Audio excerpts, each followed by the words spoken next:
ನಾಳೆ ಸಂಜೆ ಮತದಾನ ಮುಗಿತಾ ಇದ್ದಂತೆ ಎಕ್ಸಿಟ್ ಪೋಲ್ಗಳು, ಮತಗಟ್ಟೆ ಸಮೀಕ್ಷೆಗಳು ಬರ್ತವೆ. ಅವೆಲ್ಲವನ್ನು ನಿಮಗೆ ತುಂಬ ಕಾಂಪ್ರಿಹೆನ್ಸಿವ್ ಆಗಿ ಕೊಡೋದಕ್ಕೆ ಎಲ್ಲ ರೀತಿಯ ತಯಾರಿಗಳನ್ನು ಮಾಡ್ಕೊಂಡಿದ್ದೀವಿ. 5 ಗಂಟೆಯಿಂದ ಲೈವ್ ಇರುತ್ತೆ, ನಾನಿರ್ತೀನಿ, ಪ್ರಶಾಂತ್ ನಾಥು ಇರ್ತಾರೆ, ರಾಜಕೀಯ ಪರಿಣಿತರು ಇರ್ತಾರೆ, ರಾಜಕೀಯ ಪಕ್ಷಗಳ ವಕ್ತಾರಗಳು ಕೂಡ 7 ಗಂಟೆಯಿಂದ ಜಾಯ್ನ್ ಆಗ್ತಾರೆ. ಮಿಸ್ ಮಾಡ್ಕೊಬೇಡಿ. ತುಂಬ ನೀಟಾಗಿ ಈ 2 ರಾಜ್ಯಗಳ ರಾಜಕಾರಣವನ್ನು ನಿಮ್ಮೆದುರಿಗೆ ತೆರೆದಿಡುವ ಪ್ರಯತ್ನವನ್ನು ನಾಳೆ ನಾವು ಮಾಡ್ತೀವಿ. ಯಾರು ಗೆಲ್ಬೋದು, ಯಾರು ಸೋಲ್ಬೋದು, ಕುತೂಹಲಕ್ಕೆ ಒಂದಷ್ಟು ಉತ್ತರಗಳು ಸಿಗಬಹುದು. ಅಂತಿಮ ಉತ್ತರ ಸಿಗೋದು 23ನೇ ತಾರೀಕು ರಿಸಲ್ಟ್ ಬಂದಾಗಲೇ. ಮುಂದಿನ ಸುದ್ದಿಗೆ ಹೋಗೋಣ. ಮುಡಾ ಹಗರಣದ ತನಿಖೆ ಲೋಕಾಯುಕ್ತರು ಏನು ಮಾಡ್ತಾ ಇದ್ದಾರಲ್ಲ, ಅದು ಅಂತಿಮ ಹಂತಕ್ಕೆ ಬಂದಂಗೆ ಕಾಣಿಸ್ತಾ ಇದೆ. ಅಧಿಕೃತವಾಗಿ ಆರೋಪಿಗಳ ಪಟ್ಟಿಯಲ್ಲಿರುವವರ ವಿಚಾರಣೆ ಮುಗಿದ ನಂತರ ಎಲ್ಲರದ್ದು ಆಯಿತು ವಿಚಾರಣೆ.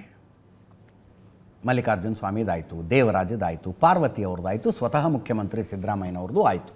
ಈಗ ಮುಡಾದ ಮಾಜಿ ಆಯುಕ್ತ ನಟೇಶ್ ಸರದಿ, ನಟೇಶ್ ಕರೆಸಿದ್ರು ವಿಚಾರಣೆಗೆ. 14 ಸೈಟ್ಗಳನ್ನು ಮುಖ್ಯಮಂತ್ರಿಯವರ ಪತ್ನಿ ಪಾರ್ವತಿಯವರಿಗೆ ಮಂಜೂರು ಮಾಡಿದ್ದು ನಟೇಶ್, ಮುಡಾದ ಮಾಜಿ ಕಮಿಷನರು. ಸತತ 7 ಗಂಟೆ ಕಾಲ ವಿಚಾರಣೆ ನಡೆದಿದೆ. ಸಾಹೇಬರು ಒಳಗೆ ಹೋಗುವಾಗಲೇ ಒಂಥರ ಇದ್ದರು, ಹೊರಗೆ ಬಂದಾಗಲೇ ಒಂಥರ ಇದ್ದರು. ಏನು ಮೀಡಿಯಾದ ಮೇಲೆ ಗರಂ ಆಗಿದ್ದು? ನೋಡಿ ಅಲ್ಲಿ ಕೇಳ್ತಾ ಇರೋದು, ನಾನೇನು ಡಾನ್ಸ್ ಮಾಡ್ತಿದ್ದೀನ, ನಮ್ಮ ವಿಜುವಲ್ಸ್ ಯಾಕೆ ತಗೊಳ್ತೀರಿ, ಕಾಮನ್ ಸೆನ್ಸ್ ಇಲ್ವಾ ನಿಮಗೆ, ಇತ್ಯಾದಿ ಇತ್ಯಾದಿ. ನನ್ನನ್ನು ಯಾಕೆ ವೀಡಿಯೋ ಮಾಡ್ತಾ ಇದ್ದೀರಿ, ನಾವು ಮನುಷ್ಯರ ಥರ ಕಾಣೋದಿಲ್ವಾ, ಒಳಗೆ ಹೋಗೋವಾಗಿದ್ದಿದ್ದೇ ಒಂದು, ಹೊರಗೆ ಬರೋವಾಗಿದ್ದಿದ್ದೇ ಇನ್ನೊಂದು ಥರ. ಒಂದು ಸಲ ಕೇಳಿಸ್ಕೊಳ್ಳಿದ್ನಿ ಹೆಂಗಿತ್ತು ಮಾತು ಅಂತ. ಏನು visions don't have a minimum common sense at least. You have a consent of a citizen. Video ತೆಗಿತಾರೆ please. Is it I am dancing? ಏನು visions don't have a minimum common sense at least. You have a consent of a citizen. Video ತೆಗಿತಾರೆ please. Is it I am dancing? ಇಲ್ಲ ಸ್ವಾಮಿ, ನೀವು dance ಮಾಡ್ತಿಲ್ಲ. ನೀವು dance ಮಾಡಿದರೆ ನೀವೇನು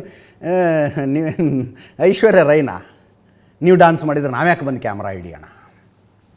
camera ಹಿಡಿದಿದ್ದು dance ಮಾಡ್ತಿದ್ದದಕ್ಕಲ್ಲ. ನೀವು ಮುಡಾ ಹಗರಣದಲ್ಲಿ ತನಿಖೆಗೆ ಬಂದಿದ್ದೀರಿ. ನಿಮ್ಮ ಅವಧಿಯಲ್ಲಿ 14 ಸೈಟ್ಗಳನ್ನು ಸಿದ್ದರಾಮಯ್ಯನವರ ಪತ್ನಿಗೆ ಮಂಜೂರು ಮಾಡಲಾಗಿದೆ. This undoubtedly requires N investigation ಅಂತ ಹೈಕೋರ್ಟ್ ಹೇಳಿದೆ. ಅದಕ್ಕೆ ನಾವು ಕ್ಯಾಮ್ರಾ ಹಿಡಿದದ್ದು. ಮಾಡೋಕ್ಕೆ ಬೇರೆ ಕೆಲಸ ಇಲ್ಲ ಅನ್ಕೊಂಡಿದ್ದೀರಾ ನಮಗೆ? Am I dancing? Common sense ಇಲ್ವಾ? ರೇ ಈ ಮಾತುಗಳನ್ನು ಆಡುವಾಗ ಹೈಕೋರ್ಟ್ ಕೊಟ್ಟಂಥ, ನಾಗಪ್ರಸನ್ನರ ಪೀಠ ಕೊಟ್ಟಂಥ 197 ಪುಟಗಳ ಜಡ್ಜ್ಮೆಂಟನ್ನು ಒಂದ್ಸಲ ಓದ್ಕೊಂಡು ಬನ್ನಿ. ಇಡೀ ಪ್ರಾಸೆಸ್ನಲ್ಲಿ ಭಾಗಿಯಾದವ್ರಿ ನೀವು. ಅಷ್ಟು ಪ್ರೈವೇಟ್ ಲೈಫ್ ಬದುಕಬೇಕು ಅಂದರೆ ಇನ್ನೇನು ಕೆಲಸ ಮಾಡ್ಕೊಂಡಿರ್ಬೇಕು. Whatever you have done in a capacity of MUDA commissioner, which is under question. ಪ್ರಶ್ನೆಯಲ್ಲಿದೆ ಈಗದು. ಅದರ ತನಿಖೆಗೆ ಬಂದಿದ್ದೀರಿ ನೀವು. Look at his anger. Am I dancing? ನಿಮ್ಮ ಡಾನ್ಸ್ ಯಾವನ್ನ ನೋಡಬೇಕು? ಯಾರು ನೋಡ್ತಾರೆ ನೀವು ಡಾನ್ಸ್ ಮಾಡಿದ್ರೆ? ಸೊಂಟ ಬಳಗಿಸೋರು ಬೇರೆ ಇದ್ದಾರೆ. ನಿಮ್ಮ ಮುಂದೆ ಕ್ಯಾಮರಾ ಹಿಡಿದಿರೋದು ನೀವು ತನಿಖೆಗೆ ಬಂದಿದ್ದೀರಿ ಅನ್ನೋ ಕಾರಣಕ್ಕೆ. ಏನು ಸಿಟ್ಟು ಮಾಡ್ಕೊಂಡಿದ್ದೇನು? ಟೇಬಲ್ ಮೇಲೆ ಡಾಕ್ಯುಮೆಂಟ್ಸ್ ಕುಕ್ಕಿದ್ದೇನು? 7 ತಾಸು ವಿಚಾರಣೆ ಮುಗಿಸಿ ಹೊರಗಡೆ ಬಂದಾಗ ಸ್ವಲ್ಪ ತಣ್ಣಗಾಗಿದ್ರು. ನಿಮ್ಮ ಮುಂದೆ ಕ್ಯಾಮರಾಗಳು ಬರಬಾರ್ದು, ಮಾಧ್ಯಮದಲ್ಲಿ ನೀವು ಕಾಣಿಸಿಕೊಳ್ಳಬಾರ್ದು ಅಂದರೆ ಲೀಡ್ ಅ ಪ್ರೈವೇಟ್ ಲೈಫ್.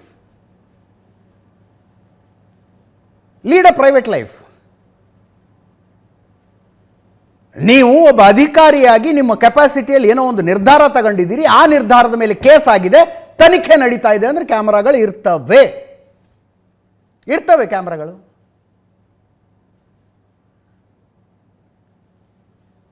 ಹೊರಗೆ ಬಂದ ಮೇಲೆ ಹೆಂಗಿತ್ತು ನೋಡಿ. ಯಾವುದು ಸತ್ಯ ಯಾವುದು ಅಸತ್ಯ ಅಂತ ಪತ್ತೆ ಹಚ್ಚಲಿಕ್ಕೆ ಸತ್ಯ ಅನ್ವೇಷಣೆಗೆ ಒಂದು ಇನ್ವೆಸ್ಟಿಗೇಟಿಂಗ್ ಏಜೆನ್ಸಿ ಕೆಲಸ ಮಾಡ್ತಾ ಇದೆ. ಸೊ ಅದಕ್ಕೆ ಏನೇನು ಪೂರಕ ಮಾಹಿತಿ ಕೊಡಬೇಕು, ಇನ್ಫಾರ್ಮೇಶನ್ ಕೊಡಬೇಕು, ನಾವು ಕೊಡ್ತಾ ಇದ್ದೀವಿ. ಈಗ ಇನ್ವೆಸ್ಟಿಗೇಷನ್ ನಡೀತಿರುವಾಗ ಯಾವ ಆಕ್ಟ್, ಈಗ investigating agency is going to identify ಯಾವ ಆಕ್ಟ್, ಯಾವ್ದು ಸತ್ಯ, ಯಾವ ರೂಲು, ಏನು ಪ್ರಾವಿಷನ್ ಇದೆ, so it will comes out, truth will come out. ನಾ ಹೇಳಿದ್ರೆ ನಿಮಗೆ ಸರಿ ಸರ್, ಆದ್ರೆ ಕೊಟ್ಟಿರ್ತಕ್ಕಂಥ 14 ನಿವೇಶನ ಯಾವ ಆಧಾರದ ಮೇಲೆ ಕೊಟ್ಟಿರ್ತಕ್ಕಂಥದ್ದು ಸರ್? ತಾವೇ ಹೇಳಿ ಸರ್, ತಾವೇ ಕೊಟ್ಟಿರ್ತಕ್ಕಂಥ 14 ನಿವೇಶನ ಯಾವ ಆಧಾರದ ಮೇಲೆ ಕೊಟ್ಟಿರ್ತಕ್ಕಂಥದ್ದು? ಅಲ್ಲ, ಈಗ ಆ ವಿಷಯಕ್ಕೆ ಸಂಬಂಧ ಯಾವ ರೂಲು ಏನು ಅದೆಲ್ಲ ನಾನು ಈಗ ನಿಮ್ಮ ಮುಂದೆ ಹೇಳಲಿಕ್ಕೆ ಆಗೋದಿಲ್ಲ. Since it is all investigation ಹಂತದಲ್ಲಿ ಇರೋದ್ರಿಂದ ಇನ್ವೆಸ್ಟಿಗೇಷನ್ ಮುಗಿಲಿ, ಮತ್ತೆ ಸತ್ಯ ಅನ್ವೇಷಣೆ ಎಲ್ಲ ಹೊರಗಡೆ ಬರಲಿ, ಆಮೇಲೆ ಮತ್ತೆ ವಿಚಾರ ಕರೀತೀವಿ ತಿಳಿಸ್ತೀನಿ ಅಂತ ಹೇಳಿದ್ದಾರೆ. 50-50 ಅನುಪಾತದಲ್ಲಿ ಸರ್ ನಿಮ್ಮ ಕಾಲದಲ್ಲಿ ಸಾಕಷ್ಟು ಭ್ರಷ್ಟಾಚಾರ ನಡೆದಿದೆ, ಗಂಭೀರವಾದ ಆರೋಪಗಳಿದೆ. ಅದೇ ಈಗ ಅದು ಸತ್ಯ ಅನ್ವೇಷಣೆ ಆಗ್ತಾ ಇದೆ. ಅಲ್ಲ ಸರ್, ಇಲ್ಲಿ ಕೇವಲ 14 ಸೀಟ್ಗಳು ಮಾತ್ರ ಸರ್, ಆದ್ರೆ ಪೂರಾದಲ್ಲಿ 50-50 ಅನುಪಾತ. ಈಗ ಯಾವ್ದು ಕಾಲಿ ಒಂದು ಇಷ್ಟು ಮೊದಲೇ ಮಾತಾಡಿದರೆ ಏನಾಗ್ತಿತ್ತು? ಇಷ್ಟು ಮೊದಲೇ ಮಾತಾಡಿದರೆ ಅರೆ, ಮೂಡಾದ ಕಮಿಷನರ್ ಆಗಿ ನಿಮ್ಮನ್ನು ಸರ್ಕಾರ ನೇಮಕ ಮಾಡಿದಾಗ you are caretaker of that public property. ನಿಮ್ಮ ಅವಧಿಯಲ್ಲಿ ಏನೇನೋ ಆಗಿದೆ ಅಂತ ಕೇಸ್ ಆಗಿದೆ, ತನಿಖೆ ನಡೀತಾ ಇದೆ.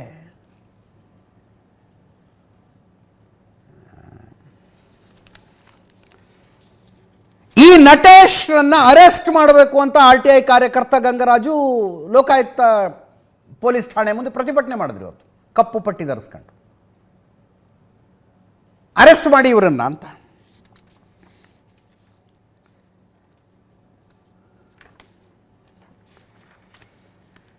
ಎರಡು 2017 ಮೂಡಾ ಸಭೆಯ ನಿರ್ಣಯವನ್ನು ತಪ್ಪಾಗಿ ಅರ್ಥೈಸಿದ್ದಾರೆ. ಸರ್ಕಾರಕ್ಕೆ ತಪ್ಪು ಮಾಹಿತಿ ಕೊಟ್ಟಿದ್ದಾರೆ. ಮುಖ್ಯಮಂತ್ರಿಗಳ ಪತ್ನಿಗೆ ಸೈಟ್ ಕೊಟ್ಟಿರುವ ವಿಷಯದಲ್ಲಿ ಇವರನ್ನು ಅರೆಸ್ಟ್ ಮಾಡಿ ಧೈರ್ಯ ತೋರಿಸಬೇಕು ಲೋಕಾಯುಕ್ತರು ಅಂತ ಘೋಷಣೆಗಳನ್ನು ಕೂಗಿದ್ರು. ಕೇಳಿಸ್ಕೊಳ್ಳಿ ಒಮ್ಮೆ. ಸರ್ಕಾರಕ್ಕೆ ನಟೇಶ್ ಪತ್ರ ಬರೀತಾರೆ, ಸುಳ್ಳು ಮಾಹಿತಿಯನ್ನು ಕೊಟ್ಟಿದ್ದಾರೆ. 50-50 ಅನುಪಾತ ಏನು ಇಲ್ಲಿವರೆಗೆ ಭ್ರಷ್ಟಾಚಾರ ಆಗಿದೆ, ಇದಕ್ಕೆ ಮೂಲ ಉರುವಾರಿನೇ ಇವನು. ಸರ್, ಇವನು ಬಂಧಿಸಬೇಕು. ಯಾಕೆಂದ್ರೆ ಇಲ್ಲಿ ಒಂದ್ ಕಡೆ ಸರ್ಕಾರಕ್ಕೆ ಸುಳ್ಳು ಮಾಹಿತಿ ಕೊಡ್ತಾನೆ, ಒಂದ್ ಕಡೆ ಈ ರೆಸೊಲ್ಯೂಷನ್ ಹೇಳ್ತಾನೆ 20-11-2020 ನಿರ್ಣಯ ಅಂತ ಹೇಳ್ತಾನೆ. ನಿರ್ಣಯನೇ ಆಗದೇ ಇದ್ದಂತಹ ನಿರ್ಣಯನ ಉಲ್ಲೇಖ ಮಾಡಿಬಿಟ್ಟು ಅವರಿಗೆ ಬದಲಿಗೆ ಎಷ್ಟು ಕೊಡ್ತಾನೆ? 14 ಸೈಟ್ ಕೊಡ್ತಾನೆ. ಅಂದ್ರೆ 38,284 ಚದರಡಿ ವಿಸ್ತೀರ್ಣ ಕೊಡ್ತಾರೆ. ಸರ್, ವಿಚಾರಣೆ ನಡೀತಾ ಇದೆ. ವಿಚಾರಣೆ ನಡೀತಾ ಇರಬೇಕಾದ್ರೆ ವಿಚಾರಣೆ ಬಂದಲ್ವ? ಧ್ರುವಕುಮಾರ್ ವಿಚಾರಣೆ ಆಯಿತು, ಮೂಡಾದ ಮಾಜಿ ಅಧ್ಯಕ್ಷರು ಲೋಕಾಯುಕ್ತದಿಂದ. ಇನ್ನೊಂದು ಕಡೆ ED ಅವರು ಮಲ್ಲಿಕಾರ್ಜುನ ಸ್ವಾಮಿ ವಿಚಾರಣೆ ಮಾಡಿದ್ರು, ಮುಖ್ಯಮಂತ್ರಿಗಳ ಭಾವಮೈದನ ವಿಚಾರಣೆ ಮಾಡಿದ್ರು. ನೆನ್ನೆ ಇವತ್ತು ಶಿವಣ್ಣ ಅಂತೆ, ಏಜೆಂಟ್ ಅಂತೆ. ಶಿವಣ್ಣ ಇಂಟ್ರಾಗೇಷನ್ ಆಗಿದೆ. ಮುಂದಿನ ಸುದ್ದಿಗೆ ಹೋಗೋಣ ಕ್ವಿಕ್ಕಾಗಿ. ದೆಹಲಿ ಗ್ಯಾಸ್ ಚೇಂಬರ್ ಆದಂಗೆ ಆಗಿದೆ. ಗ್ಯಾಸ್ ಚೇಂಬರು ಸುಮ್ಮನೆ ದೆಹಲಿಯಲ್ಲಿ ಇರೋದು ಒಂದೇ, ಹೊರಗಡೆ ಇನ್ಯಾವುದೋ ಊರಿನಲ್ಲಿ 50 ಸಿಗರೇಟ್ ಸೇದೋದು ಒಂದೇ. ಅಂದರೆ ಒಬ್ಬ ಮನುಷ್ಯನ ದೇಹಕ್ಕೆ ಒಂದು ದಿನಕ್ಕೆ 50 ಸಿಗರೇಟ್ಗಳನ್ನು ಸೇದಿದರೆ ಎಷ್ಟು ಹಾನಿಯಾಗುತ್ತದೋ ಅಷ್ಟು ದೆಹಲಿಯಲ್ಲಿ ಸುಮ್ಮನೆ ಉಸಿರಾಡಿದ್ರೂ ಆಗ್ತಾ ಇದೆ. ಪ್ರಪಂಚದ ಅತ್ಯಂತ ಅಪಾಯಕಾರಿ, ವಾಯುಮಾಲಿನ್ಯದ ದೃಷ್ಟಿಯಿಂದ ಪ್ರಪಂಚದ ಅತ್ಯಂತ ಅಪಾಯಕಾರಿ ನಗರ ಅನ್ನಿಸ್ಕೊಂಡಿದೆ ದೆಹಲಿ. ಆ ಏರ್ ಕ್ವಾಲಿಟಿ ಇಂಡೆಕ್ಸನ್ನು ಲೆಕ್ಕಾಚಾರ ನೋಡ್ತಾ ಇದ್ದೆ ನಾನು. ಉಸಿರಾಡುವ ಗಾಳಿಯ ಗುಣಮಟ್ಟ ಹೆಂಗಿದೆ ಅಂತ. ಶುದ್ಧ ಗಾಳಿ ಚೆನ್ನಾಗಿದೆಯಪ್ಪ ಇದು ಅನ್ನುವಂಥದ್ದು 0 to 30 ಇರಬೇಕಂತ ಆ ಇಂಡೆಕ್ಸ್ನಲ್ಲಿ. 0 to 30 ಶುದ್ಧ. ದೆಹಲಿದು ಎಷ್ಟಿದೆ ಹೇಳಿ? 494. ಈ ಚಾರ್ಟ್ ಮುಳ್ಳು ಮುರಿದು ಹೋಗಿದೆ. ಅತ್ಯುತ್ತಮ 0 to 30, ಉತ್ತಮ 34 to 66, ಸಾಧಾರಣ 67 to 99, ಕಳಪೆ 100 to 140 ಬಂದರೆ ಏರ್ ಕ್ವಾಲಿಟಿ ಚೆನ್ನಾಗಿಲ್ಲ ಅಂತ. 100 to 149, ಅಪಾಯಕಾರಿ ಅಂದರೆ 150 to 200. 200 ದಾಟಿಬಿಟ್ರೆ ಅತ್ಯಂತ ಅಪಾಯಕಾರಿ. 200 ದಾಟಿದ್ರೆ ಅತ್ಯಂತ ಅಪಾಯಕಾರಿ. ದಿಲ್ಲಿದು 494, ಬೆಂಗಳೂರಿನಲ್ಲಿ 80 to 90 ಇರುತ್ತೆ. ಸಾಧಾರಣ, ಅದು ಸಾಧಾರಣ ಏರ್ ಕ್ವಾಲಿಟಿ ಬೆಂಗಳೂರಿಂದ. ನಿಮಗೆ ಆಶ್ಚರ್ಯ ಆಗುತ್ತೆ, ಕರ್ನಾಟಕದಲ್ಲಿ ಅತ್ಯುತ್ತಮ ಏರ್ ಕ್ವಾಲಿಟಿ ಇರುವ ಊರು ಯಾವುದು? ಅತ್ಯುತ್ತಮ ಏರ್ ಕ್ವಾಲಿಟಿ ಉಸಿರಾಡೋದಕ್ಕೆ ಅತ್ಯಂತ ಆರೋಗ್ಯಕರವಾದ ಗಾಳಿ ಇರೋದು ಎಲ್ಲಿ? ಯಾದಗಿರಿಯಲ್ಲಿ. ನಾನು ಯಾದಗಿರಿಗೆ ಹೋದಾಗ ಹುಡುಗರು ಹೇಳ್ತಾಯಿದ್ರು, ಸರ್ ಬೆಸ್ಟ್ ಏರ್ ಅದು, ಸೈಂಟಿಫಿಕಲಿ ಪ್ರೂವನ್ ಅಂತ. 494 ದಿಲ್ಲಿ, ಹರಿಯಾಣದಲ್ಲಿ 294, ಉತ್ತರ ಪ್ರದೇಶದಲ್ಲಿ 237, ಪಂಜಾಬ್ನಲ್ಲಿ 204. ಏರ್ ಕ್ವಾಲಿಟಿ ಹಿಂಗಾಗಿದೆ. ಕಾರಣ ಏನು? ಆರೋಪಗಳ ಪ್ರತ್ಯಾರೋಪಗಳ ಪೊಲಿಟಿಕ್ಸ್ ತುಂಬ ನಡೆಯುತ್ತೆ. ಕೂಳೆ ಸುಡೋದು ಈ ಏರ್ ಕ್ವಾಲಿಟಿಗೆ ಅತಿ ದೊಡ್ಡ ಕಾಂಟ್ರಿಬ್ಯೂಟರ್. ಹರಿಯಾಣ, ಪಂಜಾಬ್ನಲ್ಲಿ ಬೆಳೆ ಕತ್ತರಿಸಿಕೊಂಡ ನಂತರ ಉಳಿದಿರುವ ಹುಲ್ಲನ್ನು ಸುಡ್ತಾರೆ. ಅಷ್ಟಕ್ಕೆ ಉತ್ತರ ಕಂಡ್ಕೊಳ್ಳೋಕ್ಕಾಗ್ತಿಲ್ಲ ನಮಗೆ. ಕೂಳೆ ಸುಡೋದು 25%. ಅಂದರೆ ರೀಸನ್ ಒಂದೊಂದು ಏಜೆನ್ಸಿ ಒಂದೊಂದು ರೀಸನ್ಗಳನ್ನು ಕೊಡ್ತಾ ಇದೆ. 25%, ಅದಂತೆ ವಾಹನಗಳಿಂದ 13%, ಸುತ್ತಲಿನ ನಗರಗಳಿಂದ 16%, ಕೈಗಾರಿಕೆಯಿಂದ 3%, ಕಟ್ಟಡ ನಿರ್ಮಾಣದಿಂದ 2%, ಇತರೆಯಿಂದ 41%. ಭೂವಿಜ್ಞಾನ ಸಚಿವಾಲಯ ಬಿಡುಗಡೆ ಮಾಡಿದಂಥ ಸ್ಟ್ಯಾಟಿಸ್ಟಿಕ್ಸ್ ಇದು. ಇನ್ನೊಂದು ಸ್ಟ್ಯಾಟಿಸ್ಟಿಕ್ಸ್ ಇನ್ನೊಂದು ಥರ ಹೇಳುತ್ತೆ. ಆರೋಪಗಳು ಪ್ರತ್ಯಾರೋಪಗಳು. ಈಗ ಡೀಸೆಲ್ ವೆಹಿಕಲ್ ಯಾವುದು ದಿಲ್ಲಿಯೊಳಗೆ ಎಂಟ್ರಿ ಇಲ್ಲ. ಕ್ಲಾಸ್ಗಳು ಶಾಲೆ ಕಾಲೇಜಿಗೆ ರಜೆ, ಆನ್ಲೈನ್ ಕ್ಲಾಸ್ ಮಾಡಿ ಅಂತ, ವರ್ಕ್ ಫ್ರಮ್ ಹೋಮ್ ಮಾಡಿ ಅಂತ ಕಂಪನಿಗಳವರು ಹೇಳ್ತಾ ಇದ್ದಾರೆ. ಕಾರಣ ಒಂದು, ಚಳಿಗಾಲ, ಗಾಳಿ ಆಡೋದಿಲ್ಲ, ಸ್ಟಾಗ್ನೆಂಟ್ ಆಗಿಬಿಡುತ್ತೆ. ಅದೇ ಟೈಮಿಗೆ ದೀಪಾವಳಿ ಬರುತ್ತೆ, ಅದೇ ಟೈಮಿಗೆ ರೈತರು ಕೂಳೆ ಸುಡೋದಕ್ಕೆ ಶುರು ಮಾಡ್ತಾರೆ. ಎಲ್ಲ ಸೇರಿಕೊಂಡು ಪ್ರತಿ ಚಳಿಗಾಲದ ಸಮಸ್ಯೆ ಇದು, ಪ್ರತಿ ಚಳಿಗಾಲದ ಸಮಸ್ಯೆ. ಇದಕ್ಕೆ ಪರಿಹಾರ ಇಲ್ಲ ಅನ್ನಿಸ್ತಾ ಇದೆ. ಇದರೊಂದಿಗೆ ಇವತ್ತಿನ ನ್ಯೂಸ್ ಅವರು ಮುಗಿಸ್ತಾ ಇದ್ದೀನಿ. ನೇರ ದಿಟ್ಟ ನಿರಂತರ ಸುದ್ದಿಗಾಗಿ ನೋಡ್ತಾ ಇರಿ ಏಷ್ಯಾನೆಟ್ ಸುವರ್ಣ ನ್ಯೂಸ್.